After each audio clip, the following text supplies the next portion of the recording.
Feel and remember you give us your only begotten son, but we gave him the whole of land. Send down your warriors with the hello, they carry down to the end of days. No matter how the devil try to trick me, unto you my soul I will give. Father, I know this time is coming, I can see the high tide raise. Without you there is no other, could there be that we decide?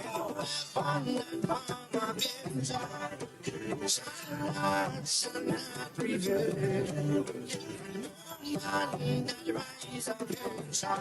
That word is sun I will conquer. Yes, I will conquer. Let's conquer. I will conquer. Rise up and conquer. I am a champion. I am a warrior. So who are you to tell me that I cannot make? Who are you to tell me that I am not the greatest thing that God ever created? Good morning, Grenada, Carriacou, and PT Martinique. You're listening to Hard Talk Grenada. A very special good morning to those of you joining us on the various radio stations. 97.5 CitysoundFM, 89.5 CRFM, 91.9 and 91.5 RealFM Radio, 92.9 Cicero Radio broadcasting from Hillsborough, Carriacou, and of course 94.9 We Noise Radio out there in Brooklyn, New York. A very special good morning to those of you who are on the live video. It's a pleasure being here with you once again. It's a beautiful day here in the Spice Isle, Grenada, amongst all of the chatter, amongst all of the unsureties, amongst all of the concerns. We're still alive. We still woke up. Breathe a breath of fresh air, and we are on the move, and we have to be grateful for that. You know, a lot has happened over the past few days, and of course it brings into focus how much we need to now start thinking about our role in battling COVID-19, what we need to do to be a part of the process, be a part of the solution, and not just stand at the sidelines and wait for something to go wrong so we can poke at the bear and point fingers and cast blame and try to figure out whose fault it is. What we need to start doing is try identifying what our role is in the solution to these problems. So that's a conversation that we need to start having from today onward. I know anxieties are high in a lot of households because they are wondering, did I go to this unsanctioned party? Was I a participant in something that I was not supposed to be a participant in? Am I now at risk? Did I have on my mask? Did I come in contact with someone while not wearing my mask that may put me at risk? These are all of the things that are now boggling our minds. These are the conversations that we are now having with ourselves that could easily have been avoided if we all did what we were supposed to do and follow the protocols. The protocols, as we have been saying, have been put in place with the sole purpose of protecting us. Some see it as a way of control. Some see it as a farce. Some see it as a conspiracy theory. Whatever your rationale is, at the end of the day, the fact still remains that the wearing of the mask has proven to be one of the most productive measures in combating the spread of COVID-19. So believe what you want to about it, but just keep in mind and take into consideration the fact that you need to do what you need to do to protect yourself and to protect others. This fight is not a fight for the Ministry of Health. This fight is not a fight for government. This fight is not a fight for individuals with underlying conditions. This is a fight for all of us. We must all play our part. We all have a role that we must identify and use that role actively It's a beautiful, beautiful morning. I know there are a lot of stressors out there, and I really want to try my best to steer away from all of the conversation surrounding the spread of COVID just for a little bit. Sometimes it's good to step back because COVID-19 is not just affecting people physically, but it is affecting people mentally. An oversaturation of information, an oversaturation of concern, an oversaturation of fear and anxiety can definitely affect your mental psyche. So sometimes it's important for us to just take a step back, take a deep breath, and identify things that make us happy, that make us comfortable, things that we need to talk about, things that we need to consider, things that we need to do to keep our lives going. And don't let COVID consume everything. Let's do what we need to do so at least the worry of COVID and the spread of COVID would be less if more people do exactly what they need to do, which is follow the protocols. I've heard this morning of activists on the other side who have been saying that, the charges are too much for the people. And listen, if you don't wear your mask, you're going to be charged. If you wear your mask, then you have no business being concerned about what the charges are because you are doing what you are supposed to do. Let's look at it that way. You know? And as the minister said this morning, you're hearing stories of people saying they've been charged while they're in their vehicles. Do not take people's word for it and run with it. Hear the whole story. Sometimes when you dig deeper, you understand that you missed or they omitted a big chunk of information that would have made the story all come together. So please do what you're supposed to do. Wear your mask the way you're supposed to wear your mask at the time that you are supposed to wear your mask. And they have identified if you are alone and you are within a 6 feet radius of someone, and you don't have to have the mask on. But once you step out of your home and you are going to interact with people and you know that you are not going to be within a 6 feet radius of someone else, please wear your mask. Do what you're supposed to do to help the fight against COVID. This is our fight. This is Grenada's fight. This is our country's fight. This is not an individual fight. This is not a partisan fight. This is a Grenadian fight. Every single one of us, whether we live here or we are in the diaspora, it's our fight. It's what we do. It's how we keep our people safe.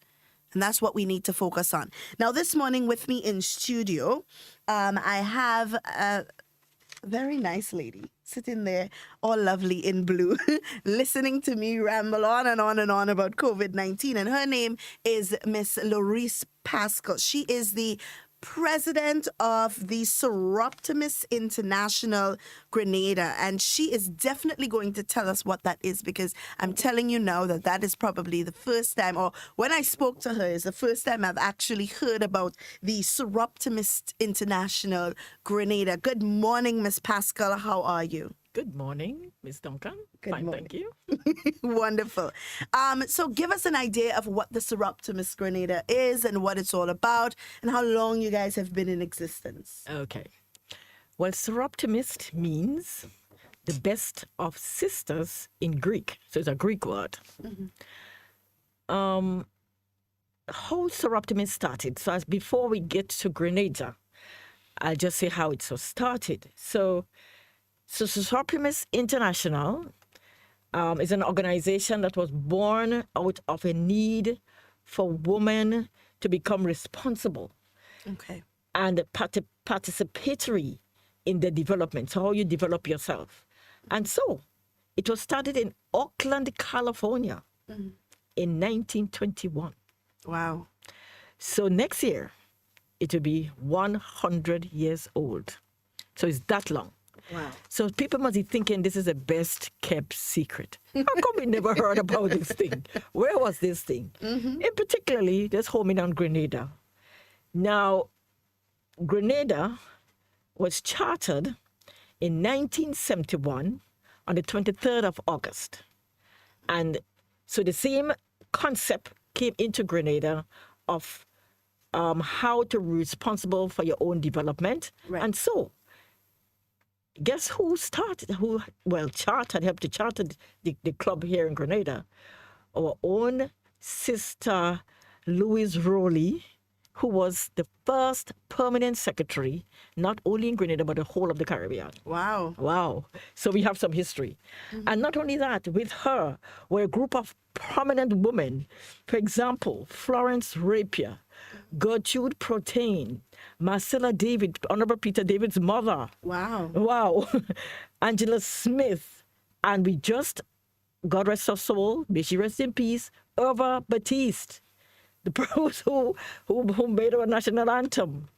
Molly Nice. McIntyre. They were the foundation members of the Seroptimists, and they were the one who brought in the charter to Grenada. So we're glad for that, and the sisters, and we are 49 years old. We're in the 23rd of August this year, we were 49 years old. So, of course, next year will be 50 years, and of course, we're looking forward to a great celebration. Now, wow. So in order to move on, how did Seroptimists is formed? I just give a little brief history of how we function. Now, we are not-for-profit only recently. In 2018, we became non-for-profit. Before that, we were a service club. And we are what you call in affiliation with a federation. Now, the federation, there are several federations across the world. So the Federation of Ireland and Great Britain, there's in Asia, in North America, in Africa, and did I say Southeast Asia? So there are these federations. Now, we are, so it's a geopolitical arrangement for the management of, guess how many? Over 75,000 members. Okay. In 122 countries around the world. So that's how big you're looking up Seroptimists. You see us right there. Yeah. So I'm speaking the truth. Yeah. Definitely. So we rally around issues. So it's this for women's development. So as you see in that picture, there's about HIV. We're concerned about that. We're concerned about the environment. And so in particular, we're very concerned about violence against women. So this is our topic today, which I will talk about. And we are very pleased that we're able to make some inroads and some impact on the work that we do. We're also interested in environmental stability. I can say that according to the sisters, we're the first group to start health fair in Grenada. Okay. Okay. So you guys do health fairs and other activities, and it's solely surrounding the development of women. Of women, yes. Of women women. and girls. Well, I've really never heard of Seroptimus International Grenada. So tell me, who exactly do you guys partner with in these initiatives? And what ways do you guys help, other than health fairs and so on, with the development of women? All right. So, okay, so we very much in sync with the Sustainable Development Goals, all 17 of them, of the goals. So-called Goal 5 is very important. All the goals 1, 2, 3, zero hunger, education of girls, women and girls, we in all of that. So in 2015, 16, around there, when a program came to Grenada, it came to the Ministry of Social Development, and it was called, it was a program around gender-based violence. So we were invited, that's Seroptimists, through the Grenada National Organization of Women, to take part in that program. Right. So it was called Ending Violence Against Women and Girls, Legislative and Policy Reform Program. So through the GNO, because Seroptimists, we are affiliated to the Grenada National Organization of Women. So as an affiliate member, we became involved in that program. What we did, we looked at the statistics and how the rise and incidence of domestic violence against women and girls. And so we devised a program called, what is it again? Well, it's around looking at how we can stop the violence, and we call it the faces of violence. Okay. So we look at the different faces of violence, and we looked at victims speak up and out. So it's a kind of an awareness program so that they would speak up. So what did we do? We created an exhibition. We looked at various sectors of this exhibition, looked at violence in its various forms, in particular, intimate partner violence and the devastating effect that intimate partner violence can have on women and girls. Right. We also look at sexual violence. And so we had in the exhibition a room for the really hardcore images. We use images of women in domestic violence situation. We also looked to children and what that is, the effects of domestic violence on children and the actual physical violence on children. We had storybooks. Please tell a child story about incest and sexual violence. And so we had those, and we run that for more than a year, actually. We had an exhibition on Church Street, and then we had one in Vincent's in St. David. So we're very proud of that because the results of Soroptimist taking part in that, we were able, as I spoke about the federation.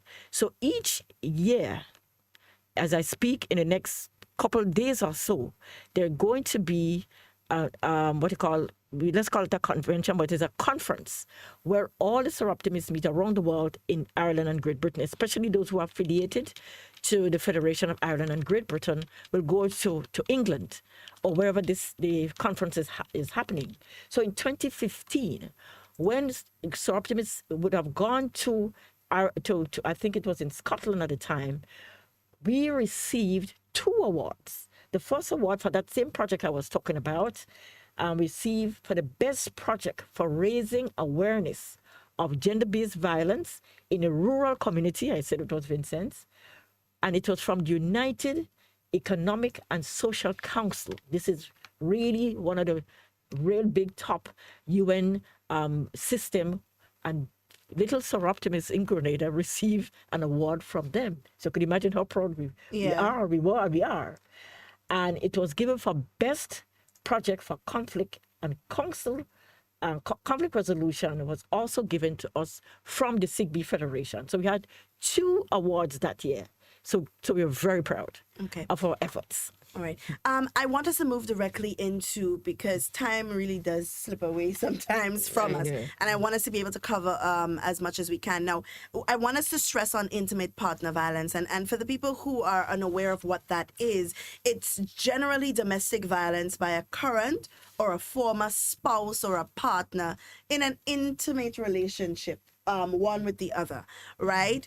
And it's really a problem. It's a really big problem because the World Health Organization, they have identified that about 1 in 3, which is 5% of the women worldwide have experienced either physical or sexual intimate partner violence or non-partner sexual violence in their lifetime. And that is a problem. And we hear a lot about domestic violence. You may hear 2 people, a husband and wife in an argument, and you say domestic violence, but that is also intimate partner violence. How are we here in Grenada? What moves are we making to tackle this intimate partner violence, especially as it relates to, and I don't want the men to feel any kind of way because we are going to get to gender-based violence at some point, but speaking specifically for and to women, how do we strengthen women to get them to a place where they don't feel like they have to remain in these situations? Okay, it's very loaded, and I must unpack them. So I will start with gender-based violence with the definition because it's very important for the conversation. So you don't want people to be confused. Right. So gender-based violence is any act of gender-based violence that is results in or likely to result in physical, sexual, or psychological harm or suffering, right?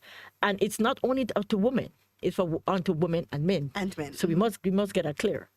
So under gender-based violence, we have domestic violence, and one of the issues of that is intimate partner violence. So you have sexual violence, you have incest, you have all of that is coming under gender-based violence, domestic violence, and even sometimes we call family violence. So it's interchangeable. Right. So we need to get that out of the way right now. And we also, as you said, it is abuse that is upon, it has no face, race, age, sexual orientation, religion, or gender. All of those above, we are affected by that. So we need to say that one time. Right. No, you talk about how, and before we go there though, I want to put things in perspective, because we get to the how, we must know what we are faced with. Right. In Grenada, in the Grenadian context. So in Grenada, I'm going to give you some statistics, which might be dated, but is a microcosm, we can say, of what is happening currently. I even have current statistics, so I give you all those. So imagine the reporting of domestic violence between 2012 and 2016. And I remember you're apologizing to the men, but let's hear this about the men. In 2012, we only had about, and I have my book here, which would tell me that men in 2012, only 6 men reported being under the domestic violence, being attacked by domestic violence. Right. So men report. So look from 2012 to 2016. And I'm just going to give you the total figure of men reported.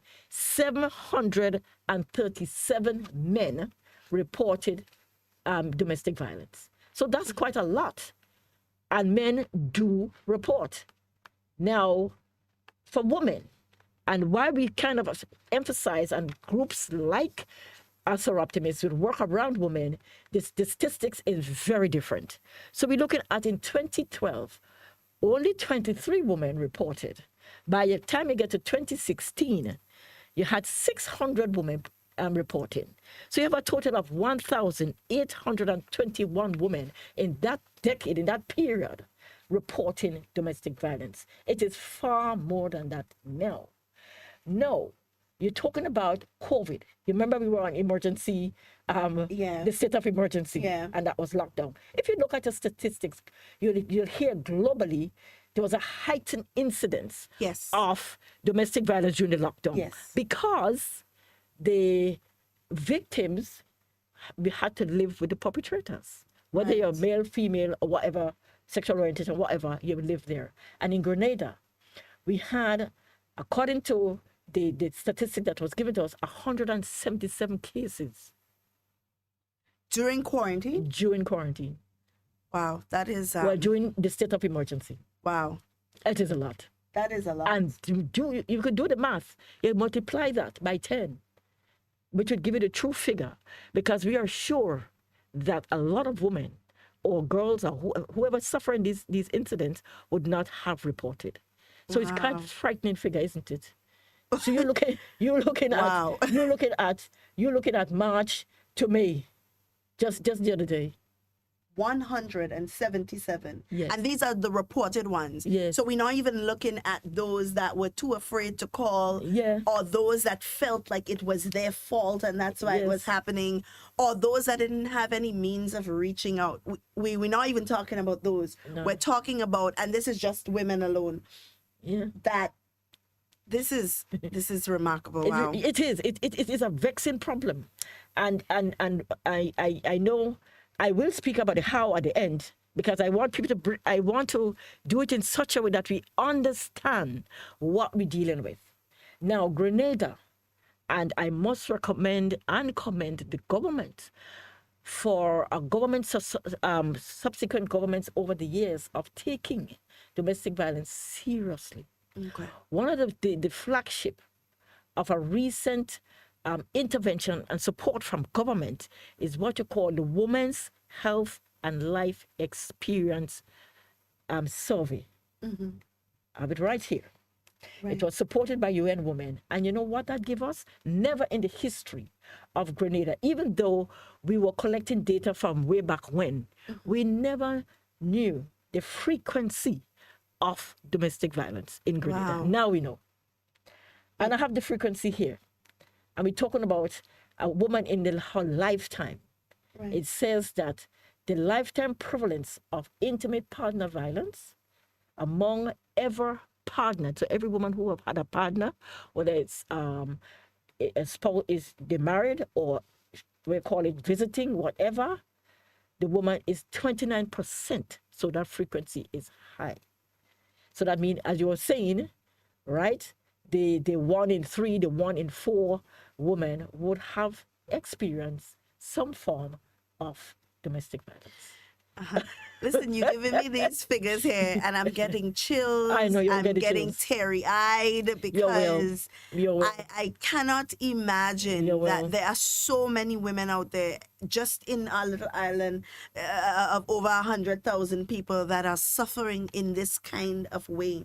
You know, and sometimes you just want to be able to reach out and do more to help these people. I know the Ministry of Social Development, along with the minister, they have hotlines and so on that have been made available, and they have been working tediously to get women out of these situations. But I think our biggest problem is not those that report, but those that don't report, those that don't even say that this is what they're experiencing, and those children that are exposed to these kind of activities, you know, the impact that it has on the quality of their life, how they function in school, the kind of adults that they become after being, you know, experienced in this kind of way. And I mean, that really breaks my heart. Well, I'll break it further. I'm not a prophet of doom and gloom. I'm very upbeat. I love life. But unfortunately, we have to live with it. And do you want to hear the statistics for child sexual abuse? It's not easy. Brace yourself. It's worse. So, and can you give me some global figure? So the global figure for sexual abuse is, they say 73 million, or 7% of 150 million will suffer some form of sexual intercourse and other forms of sexual violence in the world, in Grenada. Now, this is for both, this is not child now, this is for all of us. Now, you listen to the statistics for the sexual abuse, and this is 2018, right?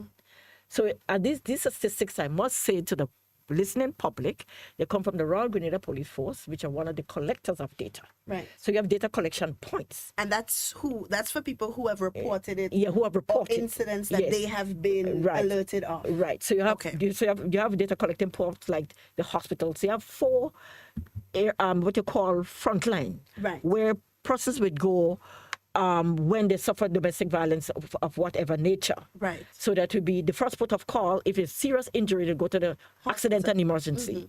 So of course they report it to the police, and now we have the Special Victims Unit. Right. So a lot of that goes there. Child Protection Authority, they collect on children, and the Ministry of Social Development. So all collated, and then we come to a final figure. So in 2018, you had 294 cases of sexual violence. 59 or 20% of the cases were reported to the Special Victims Unit, which we just talked about, which was just came on stream around that time. So the newly formed, and there they are, and we're already receiving that kind of information, that kind of data. Now, they said the parish of St. George alone, we talk about the total of 50% of that came from St. George's alone. Now, over 98% of the cases that were reported were perpetuated against females. And I want you to listen to this carefully. 0 to 18 years. 0 to, yeah, I know. It's bad. I have to, take a breath. A breath. Yeah, take a deep breath. And this is 2018. Collect myself. So we haven't gotten 2019 or 2020. We're still waiting on those. I think they're probably out already. It is it's a vexing problem. So as we said and we spoke to the true incidents of gender-based violence is unknown due to silent and lack of reporting. People don't report. So what do we do? I'm going to start with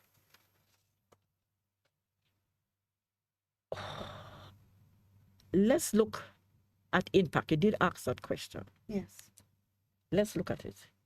No, we know the cause. The cause is it's caused because some injustice is happening anywhere. No, we normalize these kind of behavior. One of the things we're saying are social norms and social stereotype. Now we grew up to believe, and I agree with it, but then there's breakdown in when we say that a woman's place is in a home, and we say a woman, she's a caregiver and nurturer, and we love that and we agree with it. We also say men are the breadwinners, and we agree with that. But we need to look at it from the perspective that when you look at the composition of our household, when statistics tells us that 54.4% of a household is headed by a female, what is that telling us? Who is a breadwinner in the home? Yeah. What kind of relationship is there in the home? A visiting relationship. When the relationship break down, who is going to get the licks? Who is getting the violence? Sometimes the other way around. And as you say, I purposely give you the statistics on men getting domestic violence. I did, because I don't want us to go with the fact that it's not happening on men. It's just the proportion that women are disproportionately affected by domestic violence. Hence, all the laws, most of it is protection and geared. Even the conventions are geared. And so when you look at the impact of violence on women in particular, she can suffer sexual and reproductive health consequences. We know that. Yeah. Particularly in rape, right? When you talk about, this also includes forced and unwanted pregnancies, unsafe abortions, traumatic fistula, sexually transmitted infections, including HIV, and even death. I didn't even talk to you about the homicide around domestic violence. There we have a lot of homicide who would have died because of in relationship to domestic violence. We have that. We have that statistics. But let us just move on and talk about what we have in place, or the governments seeing it fit to put legislation in place, Right. and the conventions and the principles and the treaties and programs that are in place to protect, because you must protect. So let's talk about the first one. One is called the Convention on the Elimination of All Forms of Discrimination Against Women. Right. That is CEDAW. And that was ratified by Grenada in 1990. Now, Grenada is due to report now on the CEDAW in 2020. Okay. So the report is being done now. We must report because we look for our grants and so on. They look at these records to see what is Grenada doing, right, in relationship to helping the woman, right, in answering the question around the CEDAW. And I'm going to say that they take this thing seriously. We have a convention on the rights of the child. Most people know about that, right? Which was in 1990. We have the Convention on the Prevention and the Eradication of Violence Against Women, the Balam du Para, which was ratified in 2000. We have a lot. We take me the whole day, and we don't have the time to talk about all of what's put in place. Right. So we have that. So let's home in on the legislation, which is very important. I'm mentioning these things because when we are violated, women, in sexual ways or other ways, domestic violence, we what we call, the laws are there to have us access to justice. Right. So this is our justice stream or line. Okay. We have the Domestic Violence Act, right, of 2010. We have the Child Protection and Adoption Act. Right. Also 2010, which is a look after children. Then we have currently the amendment of the Domestic Violence Act and a provision under the Criminal Code, which was just done in 2012. And that is to do with a lot of the sexual violence that we have done now, unlawful carnal knowledge, defilement of a female, And all of this is taken care of under that act. Right. So we have a lot, right? Even the police have a revised standing order, which looking at statutory rules and regulations of how they're going to deal with these cases. We also have anti-trafficking legislation because women and girls are trafficked for sex, as sex slave. Not so much in Grenada, if you look at the statistics, but we have it, just in case that we have a law against it. We have the electric crime bill, where, we're looking at media, people are online. A lot of crimes are happening online. So we have that. We also have, and we'll put it in a block there now, where the Grenada National Organization of Women, one of the leading women's organizations for advocacy, even approached the government and asked them to do a law under sexual harassment. Right. So we have that. So we have everything. We have it. Right. I think it's very important as you're mentioning all of this, because some of them I know about, some of them that you mentioned, it's the first time I'm hearing about it. And that speaks volumes, because I may not be the only one. And there may be a lot of other women out there like me who don't know that they have access to this kind of justice, who feel like they are abandoned by the system because they're experiencing this kind of thing. And I think and this is the reason why I enjoy doing these kinds of programs, because it is geared at educating people on what is available to them. But put aside justice for a moment, and we'd all like to know that the justice system is behind us and it's there to support us in instances of unjust activity. What we need to focus on, or what I think we need to focus on, is how do we not get to the point where we need to access that kind of justice? How do we start the conversation on where are and there are a lot of, and this is not me, and I have to make this clear, this is not me saying that it doesn't happen to men also, or that it's more an issue with women, so let's talk about women. But there are a lot of groups and societies that are geared towards the development of women, supporting women, and so on. What I would love to see is an equal amount of societies geared towards the development of men and young boys. Teaching our young men how women should be treated. Teaching our young men how to identify situations like that, so that they are not reciprocating the kind of things that they experienced as children. These are the kind of things that I would like to see and I would like to hear about.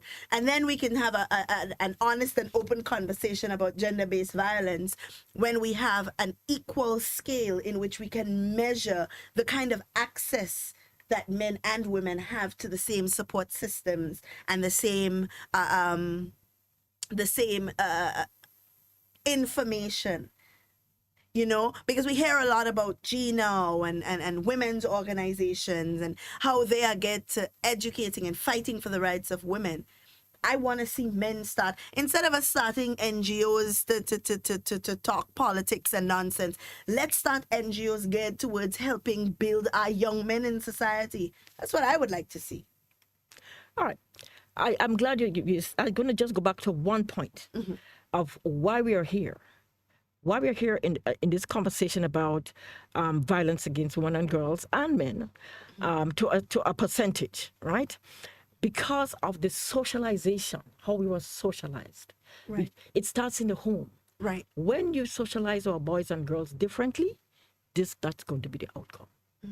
And when you have, I would say, and it's not a competition of who get the most licks. It's not, because we're looking at male on female violence. We're looking at female on male violence, male on male violence. All of that happened. We know that. But when you socialize our girls, to say, you stay at, when you're finished, do your homework. You have to wash the dishes. You have to do that. So you're socializing in this way, this pattern. This is what you need to do because you're a girl. You tell our boys, you sweep the yard. When you finish, you go and play, and you could do that. The girls staying home to do the work, the school work. The boys are out.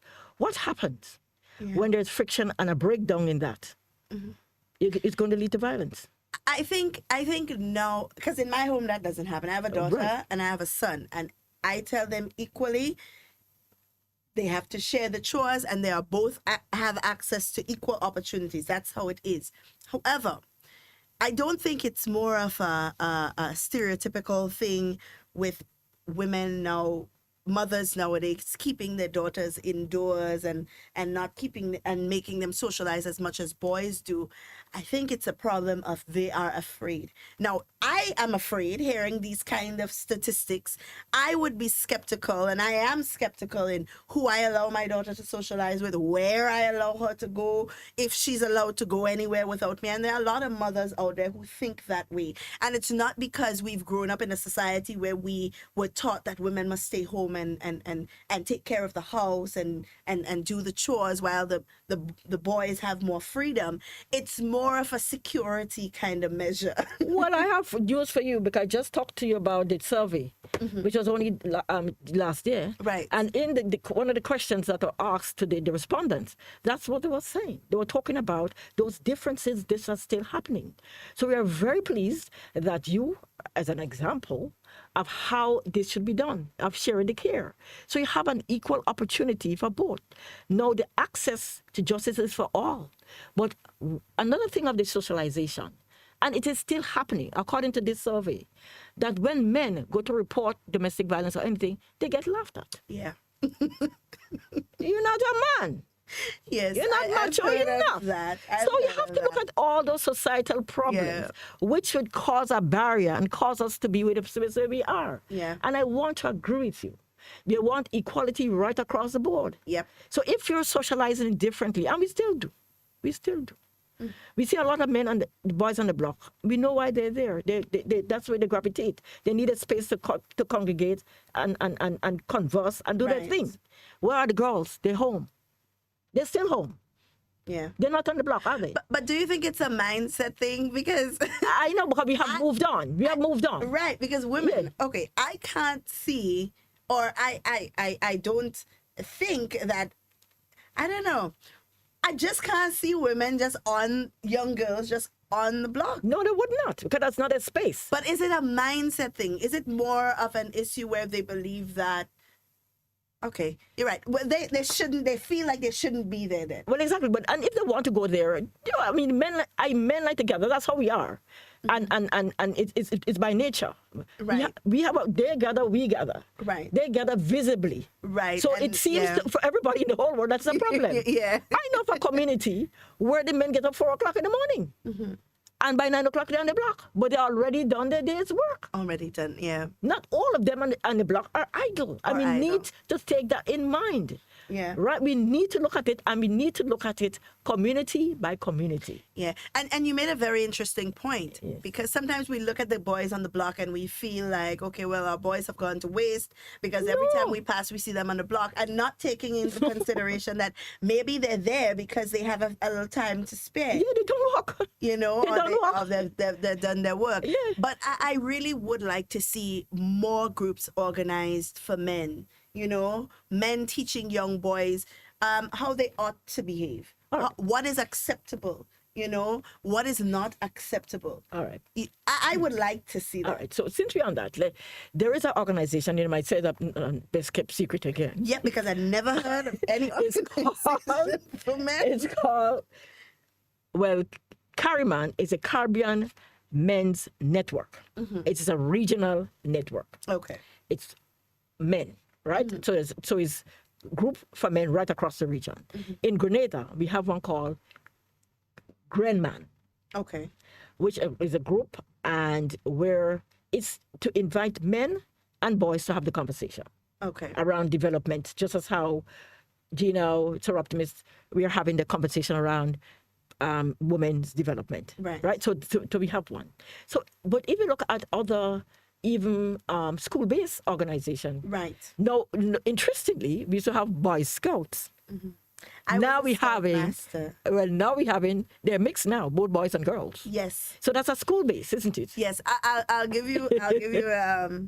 When I was actively teaching, I was a Cub Scout mistress, and we would take our boys hiking and on camps and so on. However, there were girls who wanted to join Cub Scouts as well, you know. But how do we tell them that, But only listen, for boys. this is for boys alone. That's No, what not now. brownies and guides is for, Well, girls. yeah, not you now. know. They But mix- there's a mixture. But even in these groups, because when I was a scout mistress, I spent a lot of time teaching boys a lot of the normal things. So we would go to camp and we do things like how to make a bed properly, how to fold your laundry properly, how to wash the dishes, how to pack away, how to set the table. You know, all of these things were included because for me, I saw it necessary to move away from the normal Club Scout. You go, you learn to light a fire, we go, we hike, you know, you learn what they call manly things, you know, and to move more into how to teach them how to be productive individuals, you know, and take away the stereotypes of, well, mommy has to make my bed, or a boy can't make a bed Exactly. properly, or a boy should Exactly. not be able to fold laundry like that, Exactly. and these kind of things. But more of that needs to be done to Exactly. prepare our boys for when they get into society, so they don't feel like, listen, that's a woman's job. Exactly. You know, just as we're looking for equality in women, when we speak about there's no such thing as jobs that are just for women and jobs that are just for men. When we're now moving away from that, we also have to think about the conversation where the mindset of some boys is cooking and cleaning belongs to a woman. Women should not be able to take out the garbage. That's a man's job. Women should not sweep the yard. That's a man's job. Women should not be involved in construction. That's a man's job. You know, We have evolved from that those. kind of We have thing. moved from that. We have People around the world, because what you're having is a shared care. So when you come into a relationship and you have this division of labor, what is going to happen? If the woman is not doing her part, the man is not doing, there's going to be friction. Yeah. There's going to be conflict. Yeah. And so that's the basis. So we need to understand that we need to be, you know, integrating with each other, Yes. caring with each other, and work has no face. None. Yeah. There's no face on it. Yeah. So it's not really, you can't say it's this, you know, you don't. I mean, so some society, but we need to look at that and to look at how we can make the change. And I'm glad you mentioned that. Because if I may, I'm involved in various things. I didn't say all my portfolios for, you know. Yeah. But one of the programs that is coming on stream or already is on stream is a program called the Spotlight Initiative. Right. So that will be rolled out from the Ministry of Social Development, Housing and Community Empowerment. It's timely because it's going to be looking at program activities in a different way. One of the things that we're talking about this morning, and you mentioned, and I have it here to mention, that one of the pillars, there are 6 pillars under this program. One of the pillars is called Pillar 3, looking at society norms and values and how to change that. Right. So the change agent to this program, that Pillar 3 will be looking at how to change the behavior of the norms and values which we hold dear, Right. which we, as numerous studies would have said, is causing problems. So let's change it. And we're changing it among all society, all of us at the different levels, in particular with our men and boys. Because there's where the statistics will bear us out that men beat up on women more than the other way around. So if that's the problem, let's look at it. How are we going to engage our men and boys to have this change, this paradigm shift of thinking? Right. So we need to look at them and bring them on board, bring them into the conversation. So guess what this program is going to do? We're going to be on the ground, in communities. That very same thing you talk about, of having groups with men and boys. You know, using psychoeducation programs or programs that already exist. You know, there are a lot of programs on the ground existing, a lot of programs that men are doing outside there. We know a lot of men who care about their society and care the direction in which we think men are going, and they have programs. So we're bringing them together. We have leaders, community leaders. We have faith-based organization leaders. We have, you know, all these people who can come together and say, hey, let us do something about that. Right. They have fancy word to call it. They call it a socio-ecological model. All it means is that community is coming together. Right. The school, the community, the family coming together to have that conversation. What can I do? I'm coming to this program because I want to see a change. And I do a lot of community work. I love going into the communities because there is in the belly of the thing and you interact with people. You have community leaders, what you call the gatekeepers. Those are the ones who lead in whichever direction they want to see the community go in. Yeah. So why not harness those kind of that kind of leadership and help us to change the conversation, to have transformative action going forward. I think that is where it is, to change the face of family violence in Grenada, to oust the incest, to oust the physical violence, the sexual violence, all of that. That is where the conversation needs to go. We have had successful programs in communities. I remember one community in particular, I'm not going to call the name. It's quite a large community in Grenada. But we're able to have successful programs with men. When we look at the composition of the men, of persons who were coming to the program, the majority were men, young men, and they enjoy the program. So it's not impossible. It's how you do it, or how you keep them interested in the program. Ask them their problem. What is your problem? What is causing you? And if you look deep, a lot of them will go back to the home, how they were treated. Right. So we need to look at those and face that, and then start making that transformative change. I am I am in full agreement. I love that idea, bringing all three together: the home, the family, the community. And I've always said that it is a collective approach that is going to fix some of the ills that we have in society, because most of these issues stem from a very early age. They don't just happen. They don't just pop out of the blue. It's some experience. It's some activity. It's something that they've been exposed to that is creating this issue. And if we can hone in and if we can identify from a very early age what these issues are, what these triggers are, then we can better deal with it, and we'll be on our way for a better society at that. Definitely. So I love that, and I'm waiting for the rollout of this Spotlight initiative. And I want to appeal to the people that are viewing and the people that are listening, that sometimes we don't think that it's our responsibility.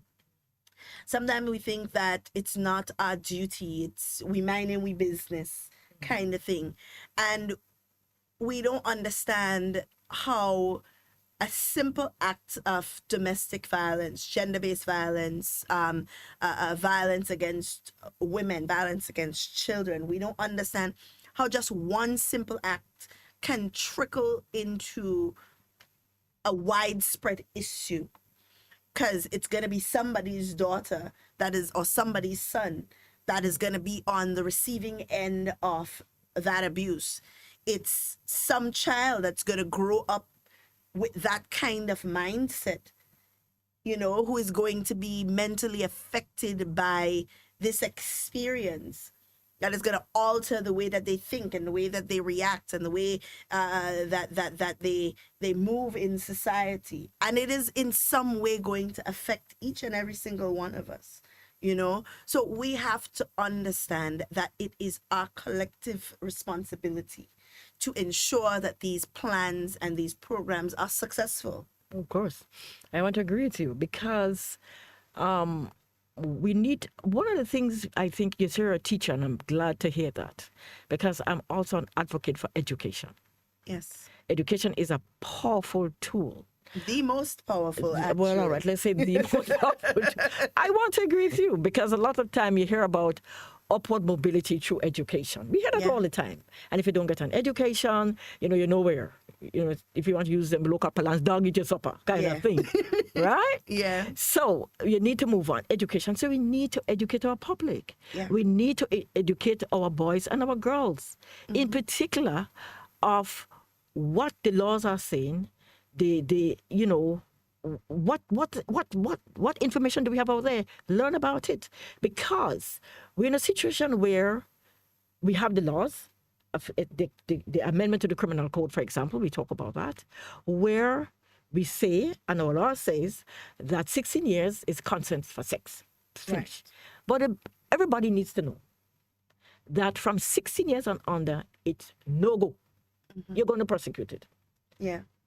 So whether the female want to engage, or, we have, unfortunately now, we know that a lot of our male and our children are in sexual relationships. Also, they're being preyed upon. We need to know that.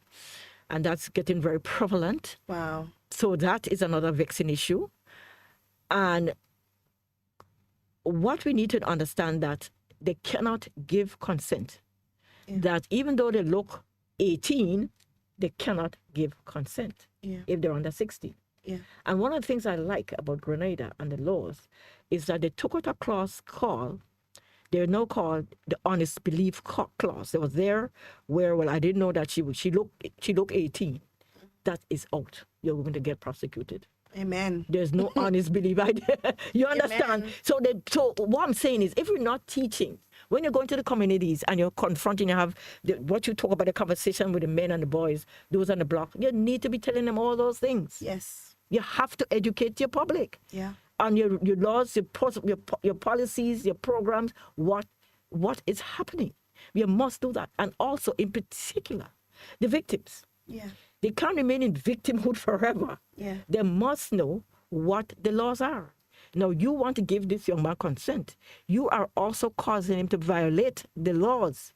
Yeah. They need to know. They need to know. So, so for me, as you said, I'm going home on education. I'm, you need to know. And also to one of the conversations we're having, the effects, and we talked about them before, that the young girls who have been raped from a young age, or incest and what have you, that now in the 17 and 18, it's being played out. Yes. They're suffering. They are suffering. You see them going from relationship to relationship. Nobody asks the question, why is she behaving like that? Yeah. Nobody. What we do, we stand in judgment. We are very judgmental. Mm-hmm. We see them wearing the little skimpy clothes and they say, oh God, she's looking for it. Well, not really. There's a thing called, you have to have your own constraint. Yes. There's nothing that say she asks for it. That's not in the law either. Yeah. So we need to know those things. Yeah, I think we're big on, in Grenada, finding someone other to blame, than the actual perpetrator. It's just like with the new COVID case that we have. Everybody's looking for who else to blame and not understanding that the blame needs to go to the person who is responsible, because I always, and I will always preach this, personal responsibility is a thing. It's a thing. It's not something that is outdated. It is not something that has been abolished. It is something that we need to start talking about. It needs to be in our daily conversation. It needs to be something that we teach to our children, that personal responsibility is a thing. I'll give you an example. My son did something the other day, and I was very upset, and I wanted to discipline him. But before disciplining him, he was crying, he was upset, he was angry, and I said to him, listen, you understand that the reason I'm disciplining you is because of something you did. This is your doing, and these are conversations that we need to have, letting children understand that this is happening because it is something that you did. You are responsible, and you must take responsibility for that action. Because what we're going to find happening is that we are going to start saying, oh, well, because my sister to do that, that is the reason why I do this. Yes. It's a choice. You made that choice. Exactly. You are responsible for that decision, and we have to start having that conversation. So less and less people would feel like when they do something, it's a reciprocal action of something somebody else did to them. No, you're responsible. We have to start having that conversation. Yeah, we do. It's imperative. It's important. It is important. And I love the fact that you mentioned we need to start in schools. And I've said this here before, that the Bar Association, all of our because we have a lot of young lawyers, whether it's male or female or so on, it's time for them to start taking up their role in civil society. start being the advocate for the people that they claim to be and educate them as well. Education is not just for teachers. Education is not just for parents. Education is for leaders in society, and I always say leaders are people who hold influence. You don't have to be a politician. You don't have to be on the front line. You don't have to hold a big position to be a leader. Once you hold an influence, you are a leader. It means that you have a responsibility to the people that follow you, to the people that listen to you, to provide them with information that can help build them as a people, you know. So I want to see and I've seen that young lawyer, what's her name, she's a senator, Katisha Williams. I see GIS is now doing a program at 8 o'clock. I can't remember the day, but I'll find out and let the public know on legal matters, the law and you, The law or and you, something yeah. like that. Yeah, you should And have I been there want to before. see more of that. Yeah. Because people Yeah. need to know what the Right. laws are. People Yeah, they need to know what the justice system is all about. what it's all about, Sometimes yeah. you hear people chastising police. Oh, look, the police just want to charge us because it's a money-making business. No, No. you have done something Wrong. against the law. It is up to you now to go to before the court, before the justice system, and plead your case. Pleading your case on social media doesn't solve the problem. No. It doesn't at all. No. So I want to see more of that. And I love that. The education of our children, not just in schools, but I want to put my daughter and my son sit on in front on the TV 8 o'clock on a Wednesday to listen to Katisha Williams talking about the law. So they know that, listen, if you go outside and you don't wear your mask and they charge you $500, it is your fault because that's a decision you made. You know, if my son grows up and he decides that he wants to engage himself in activities that are against the law, you have to face the courts. It's nobody else's fault. You know, you made that choice. You know, so we have to start having these conversations with It's important. our young people, our men and our women. Teach women what they have access to. You know, speaking to men about, listen, because this happened to you at a young age, you have a choice now whether you are going to follow in this person's footsteps, whether you are going to become your father because he beat your mother, or whether you are going to be affected by that situation and let it run your whole life, or you're going to move away from that and find a way to become productive. But it takes the men, the strong men in society, and I can't stress that enough. It takes the strong men in society to put their foot down and say, we have seen enough. Exactly. We're ready to act. Well, that's why we want to use in that same program the influencers. And I'm glad you used the word, so I'm going to pick up on it. And we have a lot of influencers. We have the artists, they're influencers. We know some of them, well, you know, we could pick. And we have the community leaders, as we say. So those are the persons that we're going to be working with. Because I was sitting here, and before you start, you put on a tune on Mr. Killer. And I never, I know it's something about Conqueror. And I was listening to the words.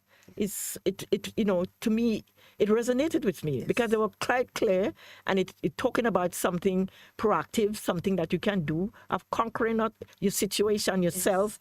And I thought, so people like him, who is an influencer for whatever space he's occupying, that he can really influence our people, our children in particular. So that is a thinking behind that, about using those persons to come and have the conversation and help change and shift.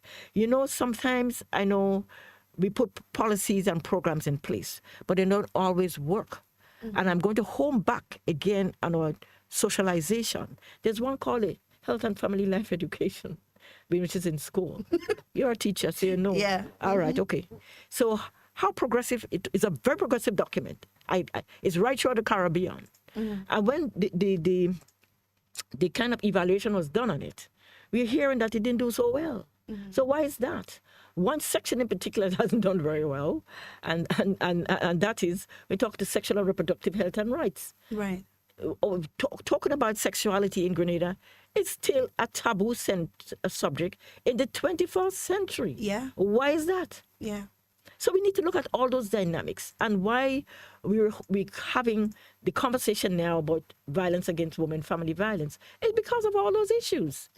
Our whole, what you call, our cultural makeup. We're not comfortable with talking about things like that. When are we going to get comfortable?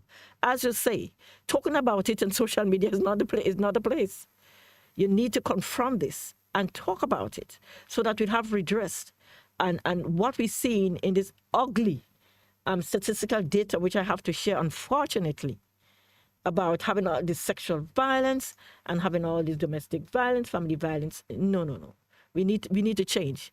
We need to change. Yeah. And I'm looking at a comment here, and the I guess it's a young man.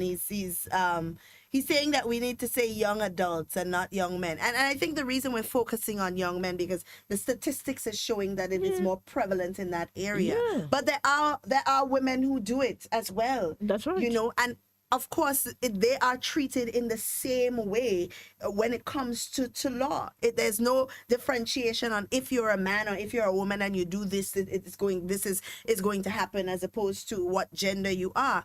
It happens in both cases. However, it's more prevalent when we speak about men, and we're speaking about men more because there are a lot of support systems for women. But I don't see a lot of support systems for men. And I'm an advocate, trust me, when it comes to support systems for men. I want to see more conversation. I want to hear about a men's league that meets every Saturday and teaches young boys how to be a productive man in society and these kind of things. That's what I want to see, honestly, because there are a lot of women's advocacy groups. There are a lot of groups geared behind helping develop a woman and teaching about self-esteem in girls and so on. But men don't just go out there and say, listen, I need help with my self-esteem, or I need help because I'm having a domestic issue, or they don't do that. Okay. So I think what we need to do really is look at the space where they occupy. Because they occupy the space in the block, and we have done it before. So it's not the first time, it's not rocket science. Yeah.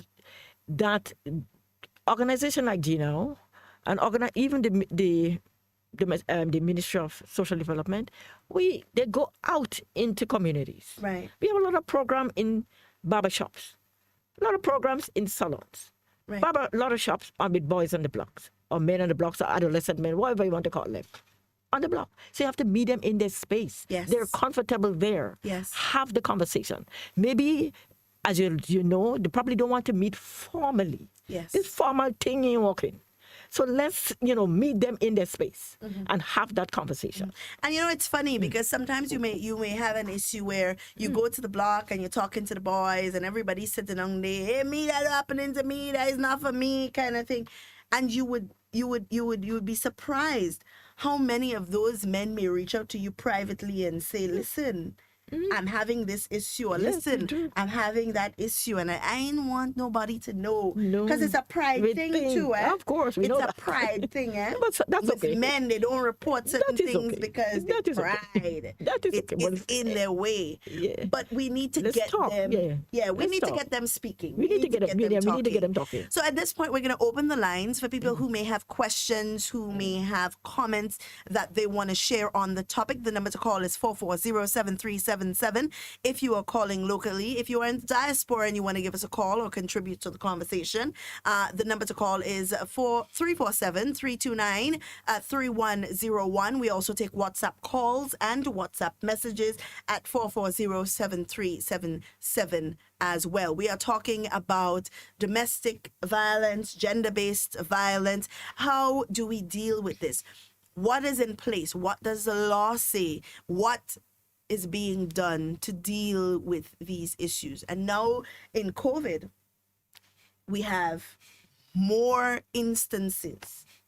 When a wife could run away and go to work and spend the day and, be rid of this kind of situation, now she is kind of stuck, basically. We have our first caller on the line. Let's take this call. Hello, good morning. Yes, good morning. Very interesting topic and everything.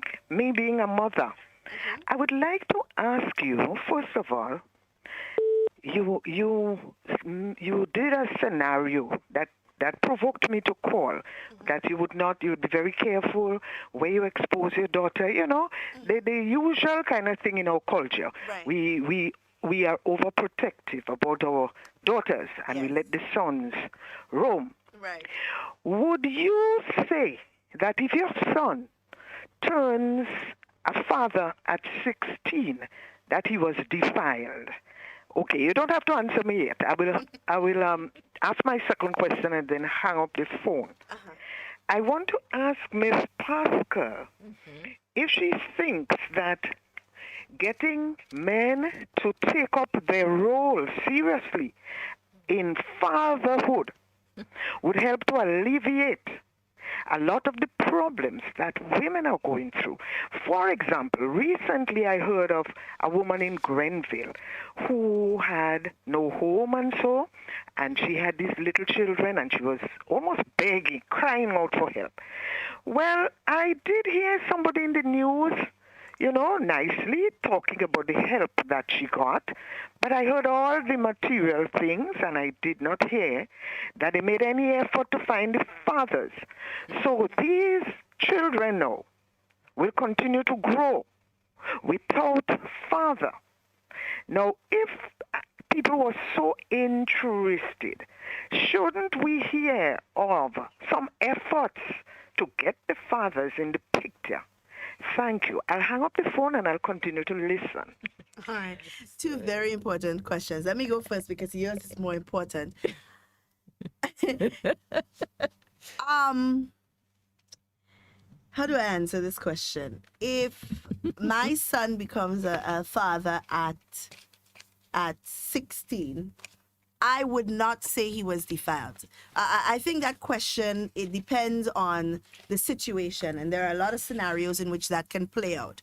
However, my duty would be to ensure that he accepts his responsibility in the situation, because, it does take two to tango, as they say. My duty as a parent would be to ensure that he understands what his responsibility is in the situation, and of course, to be his support system, because, even though he is 16, he still and he's a father, it doesn't make him an adult. He still needs that guidance and he still needs that support. So being put in that kind of situation, for me, that is how I would handle it as a parent. But that's just me. Everybody's not the same, and people may handle it differently.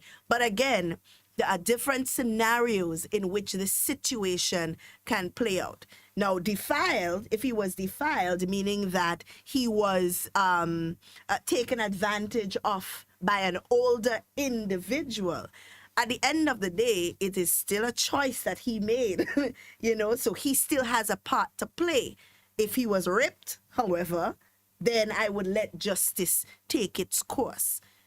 And that is how I would handle it as a parent, But again, different scenarios, different resolutions. Ms. Pascal, would you like to answer her second question? All right. Okay. So I was just going to hone in on your answer. So don't forget the law gives them permission at 16 to have sex. Right. So that's it. At 16. Right. So below that, it's a problem. Right? So we need to bear that in mind. So if he's a father at 16, they give him permission. Right. But I want to agree with you that if we're teaching, we were just speaking about the Health and Family Life Education Program. And that is where in school, they'll be teaching them about sex and sexuality and all about, the chances of becoming fathers and mothers at that early age. Because you tell me I can do it. Yeah. Now, and I'm still in school, right? So this is where the responsibility come in. What do you teach your children? Yeah. That even though you're according to the law, you can give consent. What about your protection? Yes. Are we talking to them about reproductive health and rights? Yes. No, we're not. because of this where we live in, the space. So so it's kind of confusing, and we must understand that and understand the space our children are occupying.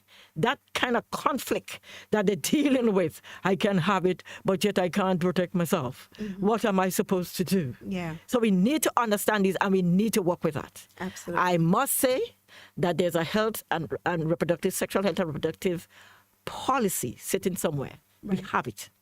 What we need to do is to activate it. Right. So this is where, when we talk about what can I do, galvanize around the organizations that are doing the advocacy work around that. The Grenada National Coalition on the Rights of the Child, the Grenada National Organization of Women, all these civil society organizations, we are pushing for these things. They're optimists, we are pushing for those. So if we have the callers outside there who will back us up, then we'll have the policy come out from the dust, blow the dust off, and activate it. Absolutely. So we're not having this conversation.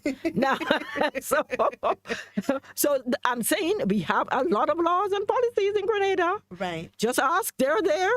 So let's say about I think she asked about we're not looking for the fathers. Now, who do you look for? Where do you look for them? Right. Where do you look for them? Now, it's, I home in a lot about laws. We do have a maintenance act. That it came under the OECS model legislation, if I remember correctly. So there is an act. There is, you can charge persons. But you have to report it, of course. You have to report it, and women do report it. Right. Right? We know there are a lot of, it's not perfect by any means, but we do have recourse under the law for women to get the maintenance for their children. Right. I mean, it's to the legal aid and counseling clinic, for example, there's a lot with that. And these are the things, and I repeat myself again, you must educate yourself on where can I go? Yeah. Who can I talk to? I'm also there in the space on the media talking about my situation. Have I ever heard about a legal aid and counseling clinic? Right. Who can bring my case to court? We need to know that. Yeah. We don't need to air it in the public because I know where I need to go. Yeah. And they'll help me. I mean, I've said there are a lot of flaws and other things we need to fix. But at least we have a law that on our side. We have a foundation. Yeah. Yeah. Yeah. That's important. I have someone here on the live video that's saying it would be nice if we had Mr. Bola today to get a more balanced view rather than having an all-female cast discussing this topic. So I know he's listening, Mr. Bola, and I know you may want to call and give your 2 cents because the people want to hear from you what your views are on the topic. And maybe that's a good idea. Maybe one day we have a panel discussion as it relates to that, where we get both sides of the coin, so it's fair and equal and balanced. Fair and equal and balanced. But I'm trying my best as possible to be an advocate for the men, and I do believe that more needs to be done in educating young boys, not because I feel like young boys are the problem, but I feel like there isn't enough support system for them out there. That's just how I feel. I agree.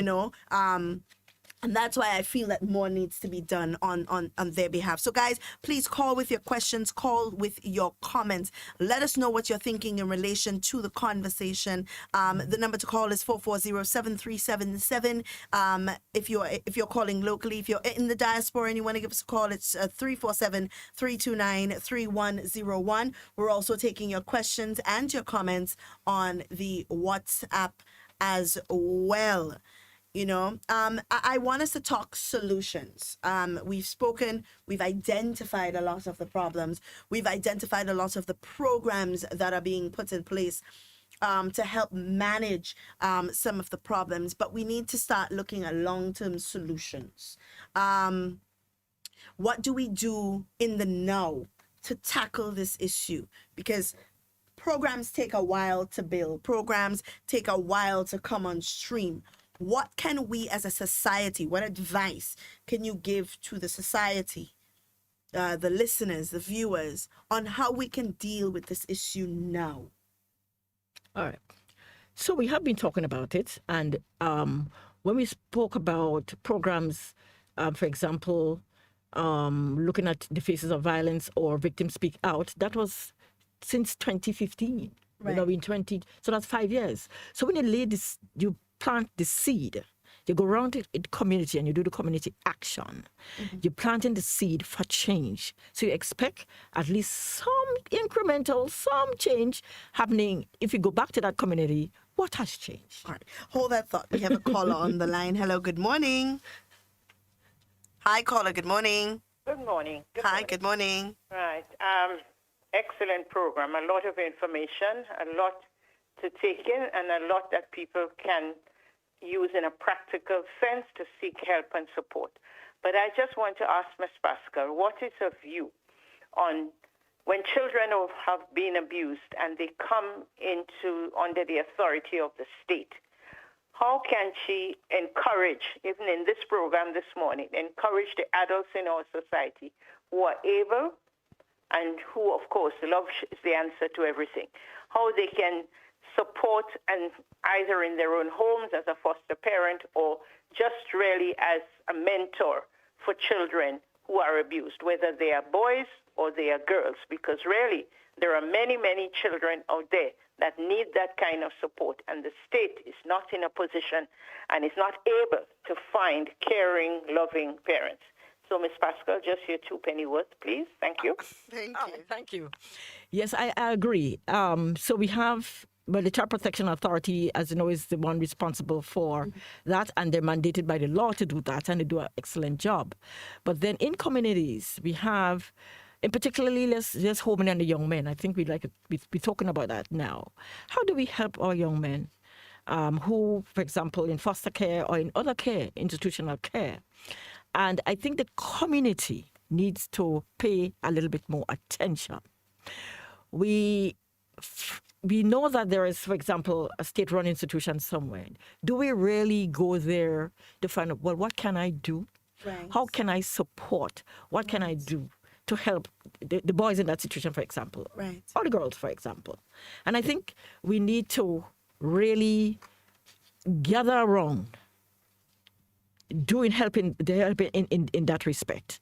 Because they're institutional care. Of course, when children in foster care, the foster parents, I know, would have the training how to treat and how to deal with. Right. But I think we need to, even though we're fostering children, I think we need to be more community active, proactive in meeting. If I'm a foster parent, I think I would gather around other people around me to come and help me with this child. It takes I think, a village. yeah, it takes a village to raise the child. Yeah. So I think we need to be thinking more about doing that kind of thing, right? So the authorities will do what they can within the space. They do that. But then what are we doing? How helpful are we? Incidentally, somebody yesterday, recently, this week, asked me, how can I help the daughter? And I said, first of all, charity begins at home. How are you helping your daughter? Right. You need to. Absolutely. You need to. You're a parent. There are 2 of you at the home. How are you helping the daughter? I don't mind putting out the olive branch and helping your daughter. But you have to start there. And I could chip in or 2. Yeah. Because if that base is not solid, it will be very difficult. If there's a breakdown in that setting, it's going to be difficult for me as an outsider to come in. I'm not afraid. I will, and I do. But I would like to know when I come that I would have some kind of trust. The trust element is very important. And sometimes we as adults, we behave and do things which will cause our children to not to trust us, Yeah. So we need to look at that. We need to lead by example. And these are just practical, down-to-earth things. As I said, there's no rocket science. It's not in any book. Yeah. You deal with it, in that practical way, and you'll see a change. Yeah. I do want to chip in a bit as it relates to CPA. I know that they're doing the best that they can with whatever resources they have available. But I do wish, honestly, that they would be a little bit more proactive. I'll tell you why I say that.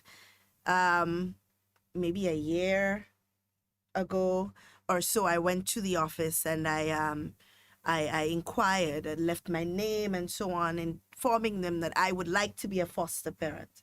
Of course, they would ask, what is the age range and so on. And I have to be careful because I also have children. So I have to be careful on the age in which I'm taking and that it doesn't affect my children in any negative way and so on. And I gave them all that information. They did indicate that they would send someone to do what you call a site visit. They would come to your home, see if it's in a state that you can. And honestly, no one ever came. No one ever visited to do a site visit, nor did they contact me further to find out if, I was still interested or anything. While I am still interested, because I think that in my way, it's my way of giving back to society and helping. Because one thing that I loved being overall as a teacher, those colleagues who I have would always tell you, Ms. Duncan always have children in her home. Children always in my home, whether they come to have sleepovers with my children, whether they come to visit. I always have children, and I love children, and I feel like when there's a child out there hurting, I want to be able to do my best, whatever I can do to help. And I think if we have more people like that in our society, more people who are willing to say, listen, I want to be able to do my part to help make Grenada a better place, to help make our society a better, because that's really what you are doing. When you are exposing that child to an environment that is different, showing them that their life can be different, you are helping to build a better person, And if more people can do that, then we are on our way for a better society as well. Well, I think so. And I want to say, not that CPA sideline or anything. Don't forget their information going into that institution. It's minutely, by the second. So just to say quickly, maybe sometime you have to formalize a program in order for it to be informal. I'm meaning that suppose we form a mentorship group. Yes. A mentorship group with persons like you and everybody else, the caller, and then we could make it informal in a way that we could reach out to people who's near around us and, give them that support that they need. I think we need to do that. I love the sound of that. We have a caller on the line. Hello, good morning. Good morning, Ms. Duncan. How are you doing? I'm good. How are you? Good, thanks. I'm very happy to have the privilege of calling in on this program also. It's a very, very interesting program, and I strongly believe that programs like this will help us as a people, as a nation, go forward. Because we need to show more focus on our youths, and we need to lead by example. We can't just be speaking of things and saying, oh, yeah, it sounds good. Yeah. Let's practice what we preach. Yeah. That's just my little 2 cents. Thanks again, and enjoy the rest of your day to both of you. You too. Thank you so much for your contribution, caller. Absolutely. If we can all pitch together, if we can all pitch in and do a little part on this little rock, when it all comes together, we definitely, but I love that idea because I've always thought of a big sister or a big brother program where you can mentor young people, and get information from schools and communities and so on of troubled young people that may need that kind of mentorship. It's an absolute brilliant idea. I love it. And I'm in full support. Yeah, that's true. I am in full support of something like that. But we also have groups that have formalized that kind of thing. And currently there's going to be a program called My Sister's Keeper. Wow. And that is to do with young children. That's for young,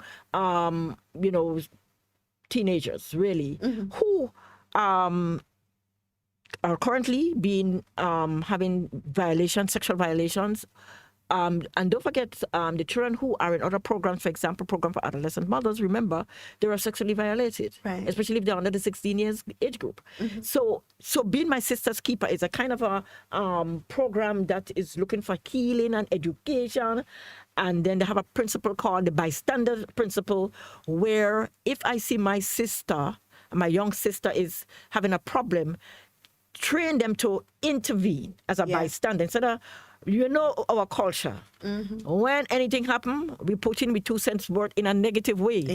We encourage it, we jeer, we carry on. We're not having the conversation or doing something positive to say, don't do.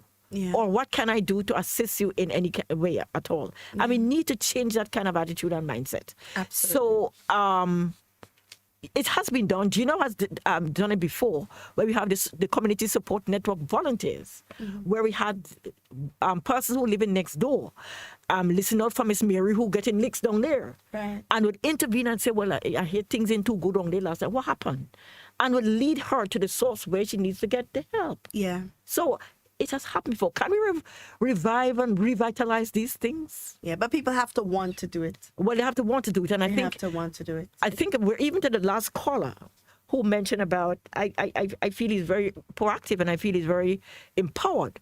We have a lot of persons like that out there who are willing to do those kinds of things. Yeah. But so let's spend the last few minutes talking about who they can reach out to. And this is for all the listeners as well. If you know of anybody that we may have missed in terms of a person at Child Protection Authority, or someone within the Ministry of Social Development, or someone within a community or an NGO or a program or an organization, if you know of any that we may have missed in discussion, then you can call and let us know as well. But Ms. Pascal, how much do you know about who people can reach out to? Well, we have scores of them. We're speaking about them all morning.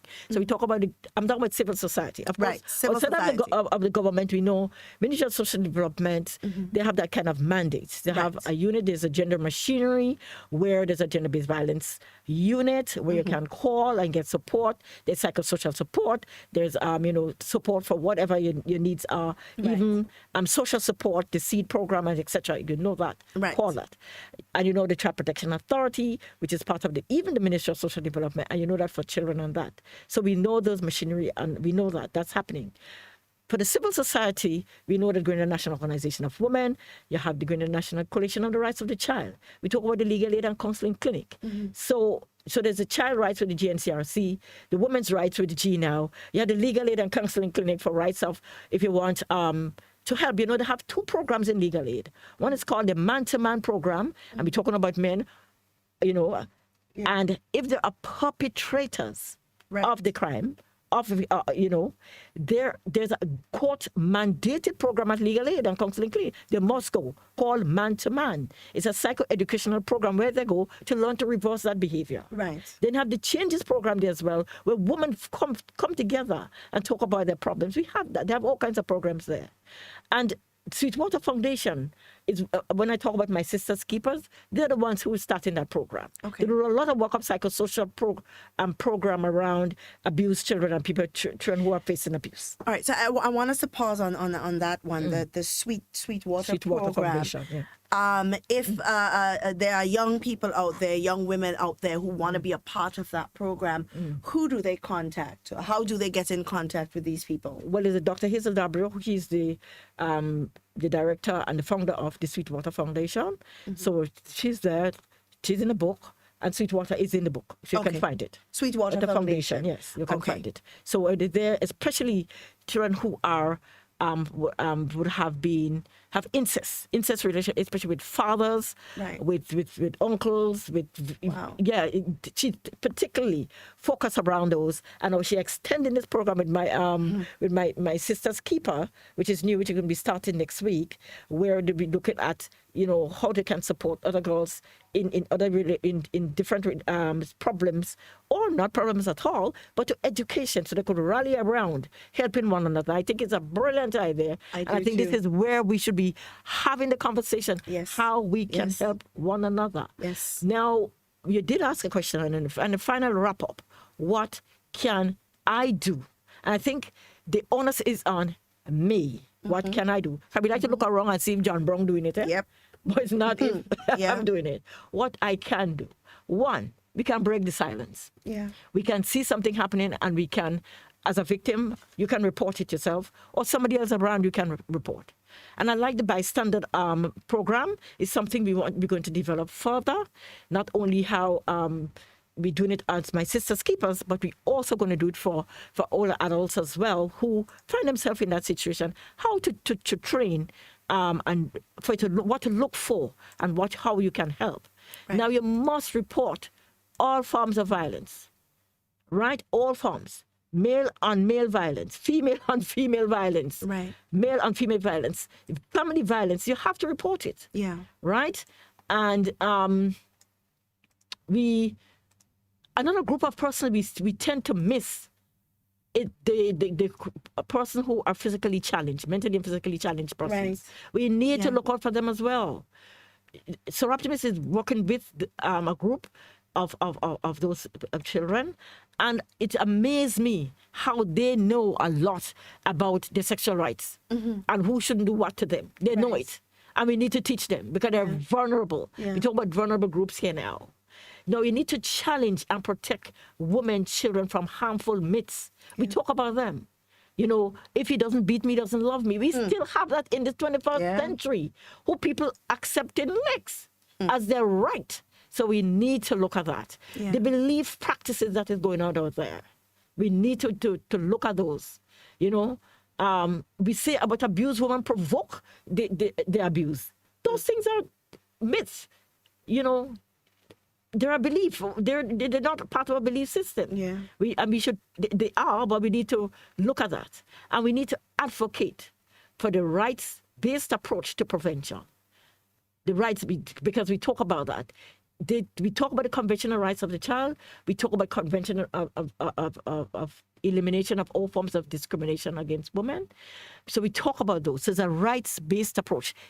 It's the right Yeah. to live a peaceful life in society, a right to economic empowerment, a right to do the job that they want to do. Society should not be dictating what I should not do. Yeah. So that is a right-based approach. And we have, as I said from the beginning, our legislation, our principles, our conventions to back us up in Grenada. Yeah. Grenada is lucky. We got the Spotlight Initiative because of all those systems we were able to put in place. Yeah. And we're glad for that. And finally, our tagline, and this is my last message, and we want to say loud and clear that love and licks don't mix. Love and licks don't mix. I love that. I love that. Guys, we've come to the end of our program today. I wish we had more time because there's so much more that we need to discuss surrounding this particular topic. But they say all good things come to an end. And I want to appeal to us as we close here this morning that we must now identify in every facet of our life that we have a responsibility in every decision that we make. We have a responsibility. We need to put down the blame game, and we need to start picking up the personal responsibility cape, putting it on and identifying what did we contribute to the situation, or what can we contribute to remedying the problem.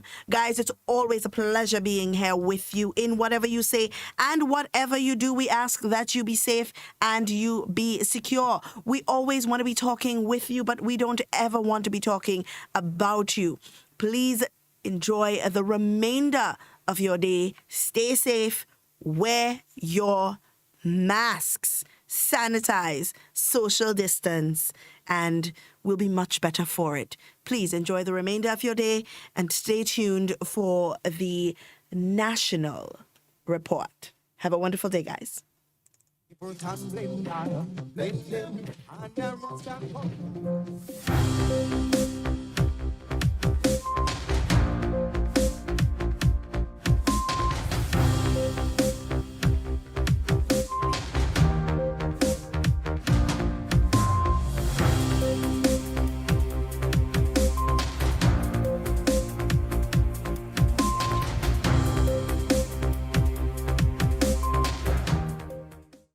Grenada records its 25th positive COVID-19 case. We'll have details to this story and more in the national report.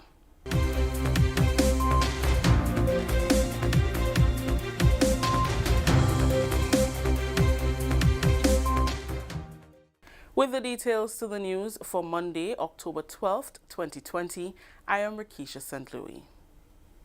A returning national from Canada is the country's 25th confirmed COVID-19 case. Acting Chief Medical Officer Dr. Sean Charles says the confirmed case is a male in his 30s from Tivoli in St. Andrew, who left his quarantine facility before receiving his results unknown to health officials. The Ministry of Health confirms the diagnosis of the 25th positive COVID-19 case on mainland Grenada.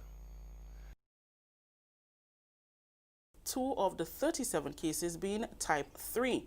Honorable Steele says he was still in disbelief, although we had him from Saturday at our site.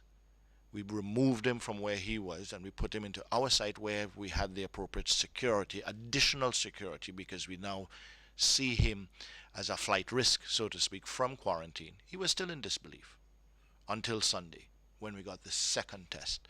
The minister also used the opportunity to give an update on the issue of dengue, saying that some 37 cases have been recorded in Grenada over the past month and a half, with 2 of the 37 cases being type 3. Honorable Steele says the Vector Control Unit has since stepped up fogging and public awareness. Continuing the news, Tourism and Civil Aviation Minister Honorable Clarice Modeste Kerwin gave the assurance that government has not sealed any deal with cruise and yacht companies that have made formal requests to visit Grenada. Her reassurance came following statements that have been circulating that government has rented out. We put him in one thing. In fact, up until the second test on Sunday, he was still in disbelief, although we had him from Saturday at our site. We removed him from where he was and we put him into our site where we had the appropriate security, additional security, because we now see him as a flight risk, so to speak, from quarantine. He was still in disbelief until Sunday when we got the second test. The minister also used the opportunity to give an update on the issue of dengue, saying that some 37 cases have been recorded in Grenada over the past month and a half, with 2 of the 37 cases being type 3. Honorable Steele says the Vector Control Unit has since stepped up fogging and public awareness. Continuing the news, Tourism and Civil Aviation Minister now see him didn't have it. He assumed on his own and he took actions inappropriately because he believed test on coming to Grenada. An individual told us that he is tested regularly in Canada, and therefore, as far as he was concerned, he didn't have it, and he did not wait for us to tell him that he didn't have it. He assumed on his own and he took actions inappropriately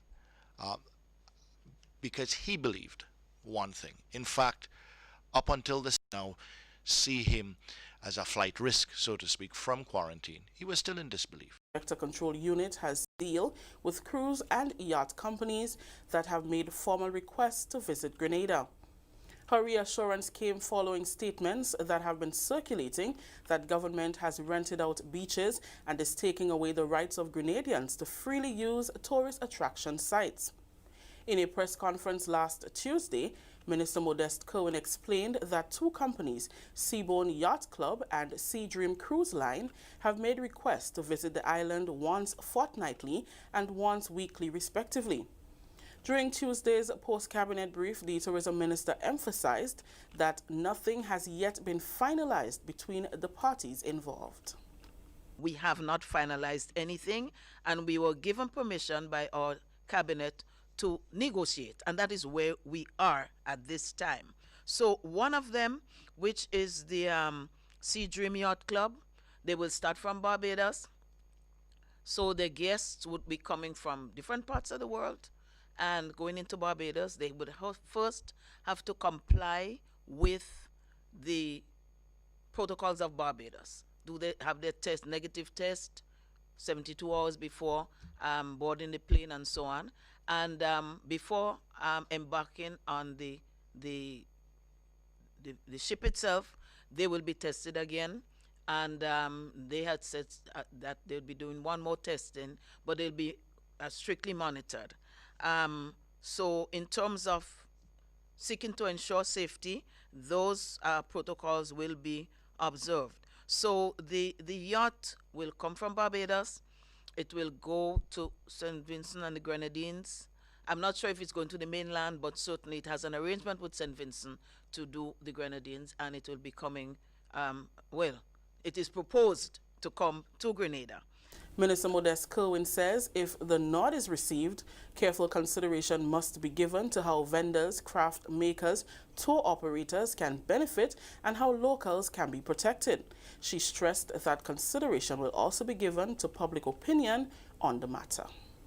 Whatever arrangement we have with any groups coming in should follow that very same pattern, that the groups must be manageable and all of that.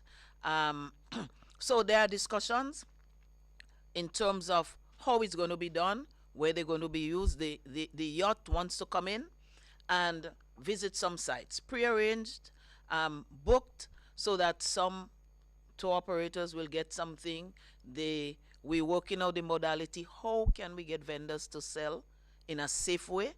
And we're counting on my brother here to assist us in that as well. But tourism is doing its part to see how we can do it so that they can start earning something. But we're moving very cautiously.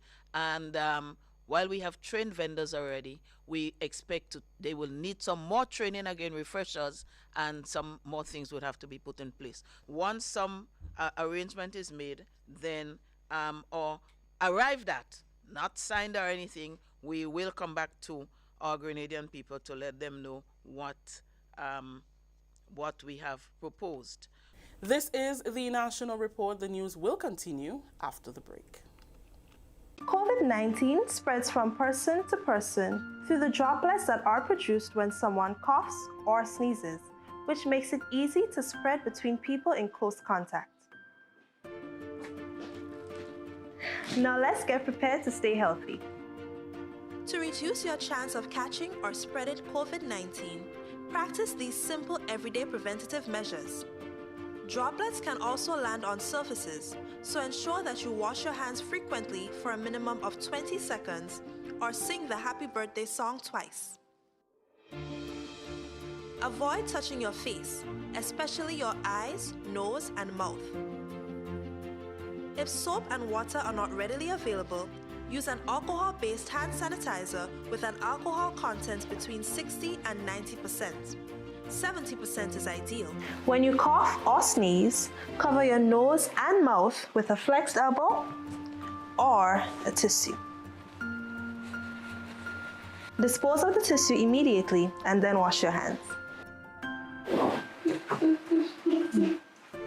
If you notice someone has a fever and cough or other symptoms of respiratory illness, avoid close contact when possible. Let's all do our part to ensure that each and every Grenadian remains healthy.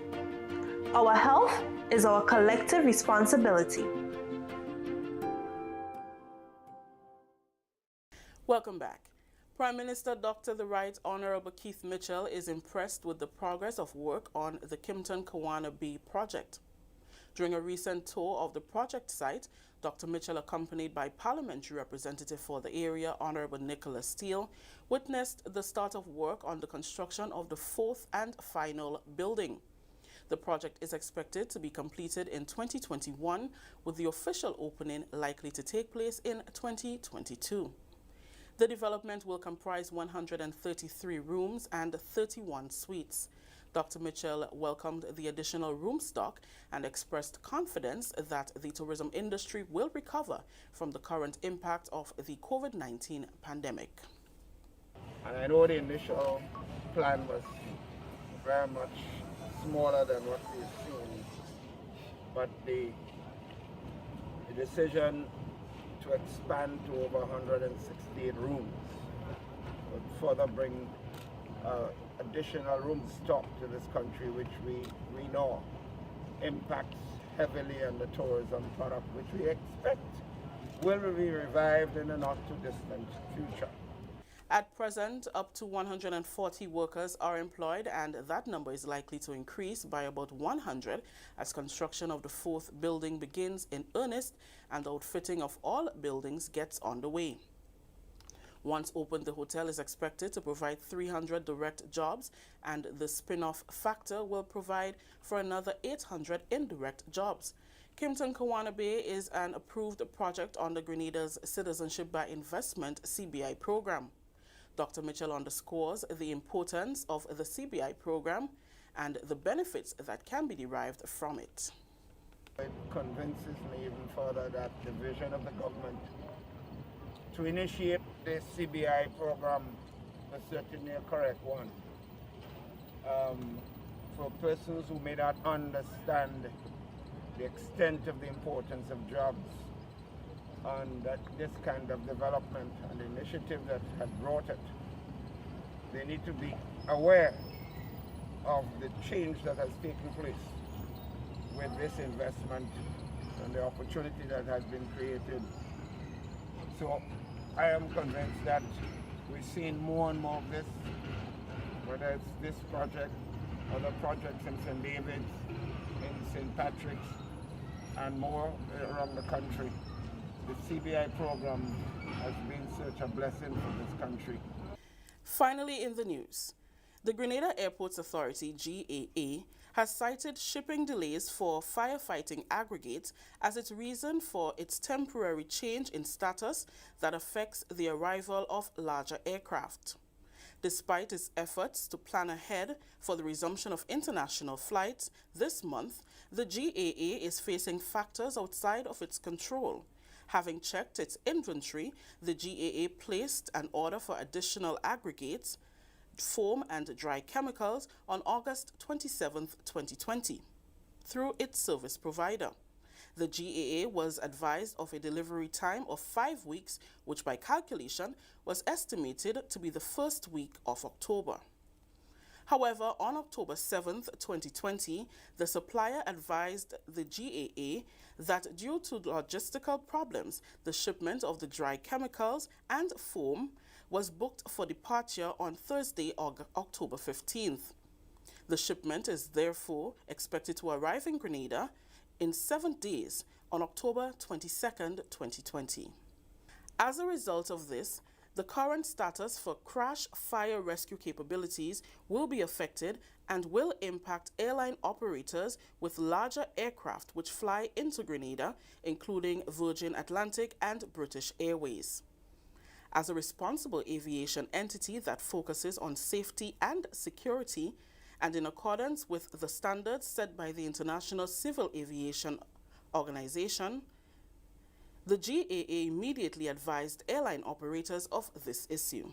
General Manager of the Grenada Airport Authority, Mrs. Wendy Francette Williams, gave assurances Tuesday that, and I quote, "The GAA values airline safety and security as our first priority, and we work in compliance with industry standards at all times.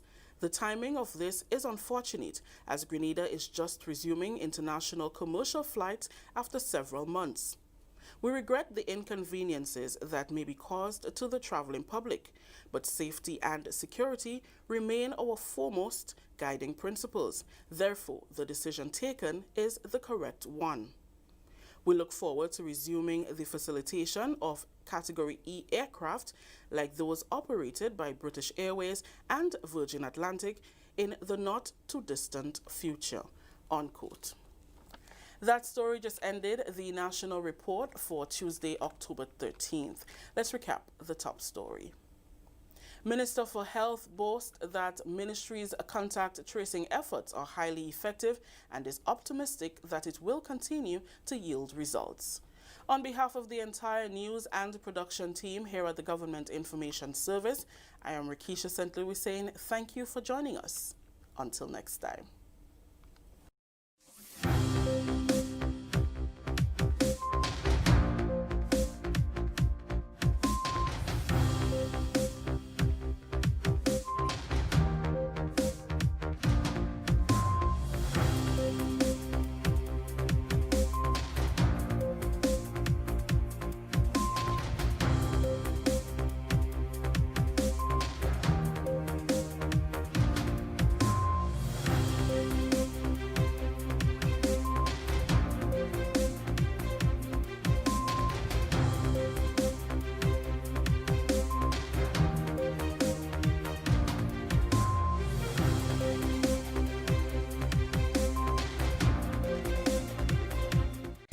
Stay up to date with all that's happening with the new national party, NNP. Send us a message via text or WhatsApp on 405-8683 with your name, email, and constituency. Stay in the know with NNP. Get updated.